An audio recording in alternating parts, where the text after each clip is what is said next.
The Zodiac Killer was a serial killer and possibly a rapist who operated in Northern California in the late 1960s and into the 1970s. The name comes from letters he sent to the police and newspapers, all signed with a symbol that looked like an astrological sign. He is suspected of killing at least 5 people, but may have been responsible for as many as 37 murders. The case remains unsolved, and the killer's true identity has never been confirmed. In this video, we are going to look at some of the most terrifying crimes that went unsolved. So let's get started. Number 4. 1960s-70s. The Zodiac Killer is believed to have operated in the San Francisco Bay Area during this time period. His reign of terror began in December of 1968 when he allegedly shot and killed 2 teenagers, David Faraday and Michael Mageau. The following month, he is suspected of killing Betty Lou Jensen and Darlene Ferrin. All 4 victims were found by police in separate vehicles parked along a remote stretch of Highway 29 near Lake Berryessa. At each scene, the killer had used a .22 caliber firearm, and in some cases, the victims had been stabbed as well. Although the victims were all young adults, it did not appear to be any connection between them, aside from the fact that they were all in the wrong place at the wrong time. The killer seemed to be targeting lone drivers and passengers who he could easily ambush. After the attacks, police received a letter from someone claiming to be the killer. The letter contained a strange symbol that looked like an astrological sign. It was later dubbed the Zodiac symbol, or the cipher. In the letter, the writer boasted about his crimes and taunted the police, saying that he had more killings to come. Over the next few months, similar letters began arriving at newspapers and police departments across the country. The killer continued to taunt the authorities and brag about his crimes. He also gave details about his victims and how he had killed them, which was information that only the killer would have known. To add to the mystery, the letters were always postmarked from different cities, which made it difficult to determine where the killer was actually located. Eventually, the police were able to link all of the letters to the same killer, the Zodiac. However, despite having these clues, they were never able to catch him. Throughout the late 1960s and early 1970s, the Zodiac Killer continued his reign of terror. He is suspected of killing several more people in California, including Paul Stine, a taxi driver who was shot and killed in San Francisco in 1976. The Zodiac's final known victim was Sherry Jo Bates, a 14-year-old Riverside High School student who disappeared in 1974. Her body was found the following day in a shallow grave near the school. She had been stabbed multiple times. Despite the gruesome nature of the crime, the police were still unable to catch the killer.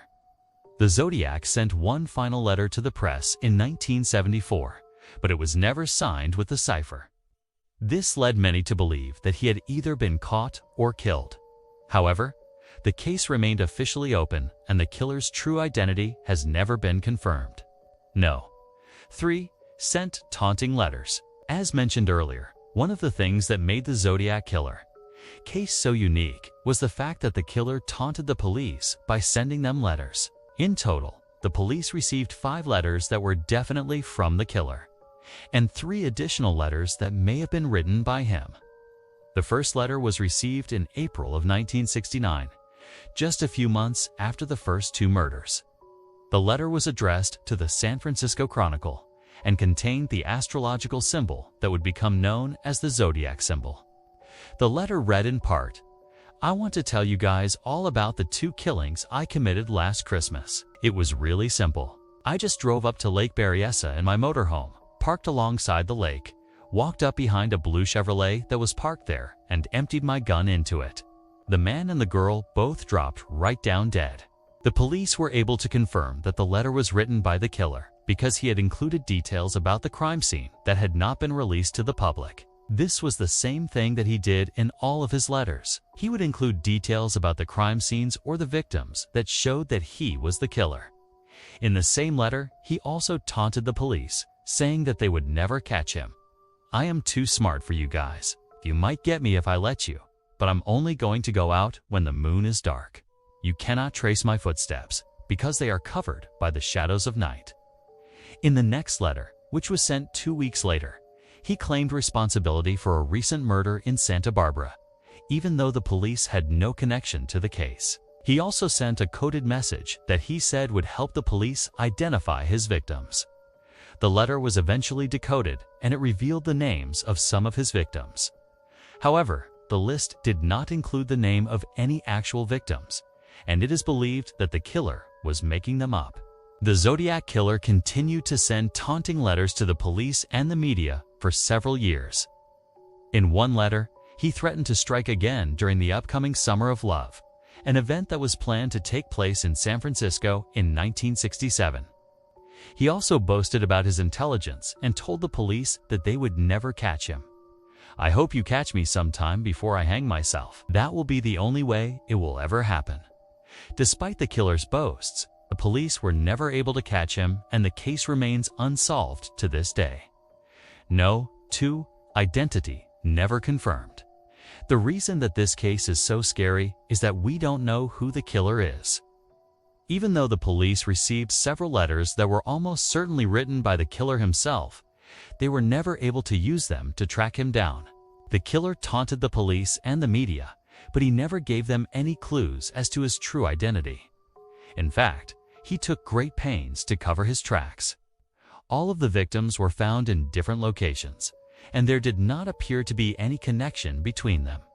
The killer was careful to choose victims who were alone and in isolated areas. He also used a .22 caliber firearm, which was difficult to trace. Even though the police had several pieces of evidence, they were never able to put it all together. They had the killer's handwriting, his coded messages, and his voice. In 1969, the police released an audio recording of a phone call that they had received from the Zodiac Killer. He called the police department in San Francisco and taunted them for not being able to catch him. "I've been calling you and making phone calls. I want to talk to somebody about the killings." The police were able to determine that the call was coming from a payphone in San Francisco, but they were never able to track down the killer. Despite all of the evidence against him, the killer was never caught, and the case remains unsolved to this day. No. 1. Still unsolved. There are a lot of famous unsolved mysteries, but few are as terrifying as the Zodiac Killer. The fact that this monster is still out there somewhere is scary. He could be anyone, and he could strike at any time. Even though the case has been cold for decades, the police are still looking for answers. They have a team of detectives who are working on the case full-time, and they have offered a $100,000 reward for any information that leads to the killer's arrest. So far, they have received hundreds of tips, but none of them have led to the killer. It is possible that the killer is dead, but we may never know for sure. If he is alive, he would be in his 70s now. And if he is still living in California, he could be living under a false identity. The police believe that he may have used aliases such as Arthur Lee Allen, Ross Sullivan, Gary Francis's Post, or Donald Gene Persons. He may have also used other names that we do not know about. The killer is believed to be white, between 5 feet 8 inches and 5 feet 10 inches tall, and weighed approximately 170 pounds. He was described as having a muscular build and long, sandy blonde hair. At the time of his crimes, he was often seen driving a blue Chevrolet or a red Dodge. The police are asking anyone with information in the case to come forward. Even if you think that your tip is insignificant, it could be the key to solving this case. Who knows? Maybe one day we will finally find out what happened to the Zodiac Killer. Maybe he was caught all along and we just don't know about it. Or maybe he's still out there watching us, waiting for his next victim.